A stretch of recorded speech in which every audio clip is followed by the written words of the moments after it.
Sir Nidadavolu నియోజకవర్గంలో నిలిచేదెవరు? నిడదవోలు నియోజకవర్గంలో నిలిచేదెవరు, గెలిచేదెవరు? ఇది ఉమ్మడి పశ్చిమ గోదావరి జిల్లాల్లో ఉన్న నియోజకవర్గాల్లో ఇది కూడా ఒకటి. ఇది రాజమండ్రి లోక్సభ పరిధిలోని నియోజకవర్గం.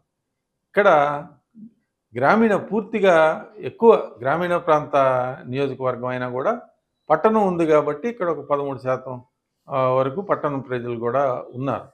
ఇక ఎస్సీలు 22% మంది ఎస్సీలు ఉన్నారు. 2 లక్షల మంది ఓటర్లు, సుమారు 2,03,000 మంది ఓటర్లు ఉన్నారు. అయితే గత శాసనసభ ఎన్నికల్లో త్రిముఖ పోటీ జరిగింది. త్రిముఖ పోటీ అంటే జనసేన పార్టీ కూడా ఇక్కడ పోటీ చేసింది. పోటీ చేయటం వలన మరి సిట్టింగ్ ఎమ్మెల్యే అయిన బూరుగుమిల్లి శేషారావు గారు టీడీపీ తరఫున పోటీ చేసి గత శాసనసభ ఎన్నికల్లో జి శ్రీనివాస నాయుడు వైఎస్ఆర్సీపీ తోటి ఓడిపోయారు. దాదాపు ఒక 15 నుంచి 20,000 మధ్య ఓట్ల తేడాతోటి ఓడిపోవటం జరిగింది.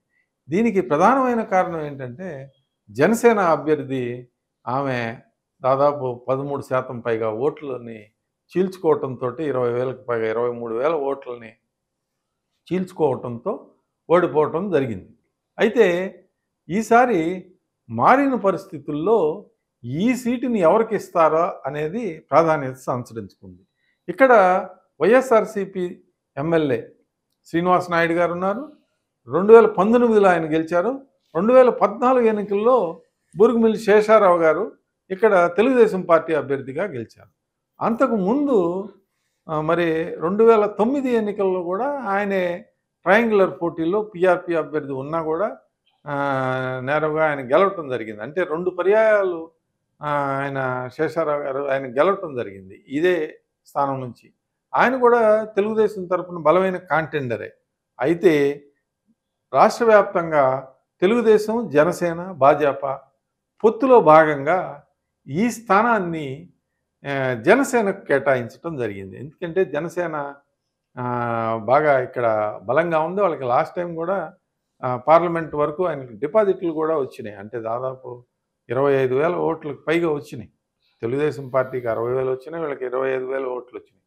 ఇది పశ్చిమ గోదావరి జిల్లాలో ఉన్న బలమైన నియోజకవర్గాల్లో ఇది కూడా ఒకటి. ఇక్కడ రాజమండ్రి పార్లమెంటరీ పరిధిలోకి వస్తుంది కాబట్టి ఆ రాజమండ్రి పార్లమెంట్ పరిధి అంటే అక్కడ పురంధరేశ్వర గారు లోక్సభకు పోటీ చేస్తారు అనేది వినిపిస్తూ ఉంది. ఈ నియోజకవర్గం తప్పకుండా రాజమండ్రిలో దాదాపు 7 నియోజకవర్గాలు తెలుగుదేశం పార్టీ గెలిచే అవకాశాలు ఉన్నాయి. ఈ నియోజకవర్గంలో తెలుగుదేశం, జనసేన, బీజేపీ కూటమి అభ్యర్థిగా జనసేన పార్టీకి చెందిన కందుల దుర్గేష్ గారు పోటీ చేయబోతున్నారు.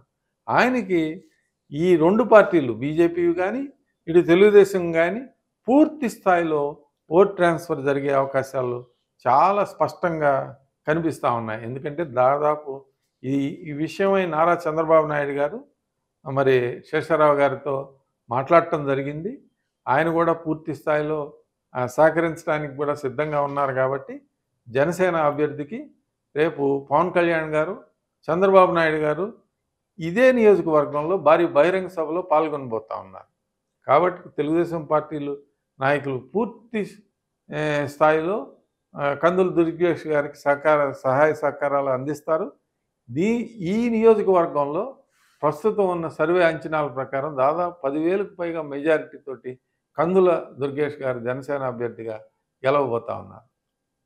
మరిన్ని అప్డేట్స్ కోసం మా కాయ్ టీవీని సబ్స్క్రైబ్ చేసుకోండి. మా వీడియో కనుక మీకు నచ్చినట్లయితే లైక్ చేయండి, షేర్ చేయండి.